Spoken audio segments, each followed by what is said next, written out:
首先我哋可以喺包裝揾到一條 USB 轉接線及一個外置 USB。請注意，所有外置 USB 在取得數據記錄前，必須先格式化至 FAT32格式。第一步，將外置 USB 插到 USB 轉接線上，然後將轉接器翻至底部。電池蓋上會有一個防塵蓋，然後將防塵蓋揭開，會有一個 Type-C 接口。將 USB 轉接線嘅另一端插喺 USB-C 口上，確定接上後，撳一撳轉接器開關掣，等待綠色燈光完全熄滅，就可以從轉接器掹出 USB 轉接線，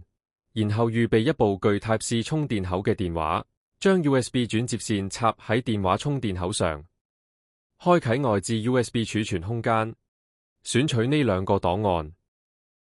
然後撳分享。選擇 WhatsApp 分享檔案，傳送後就可以交俾我哋進行下一步。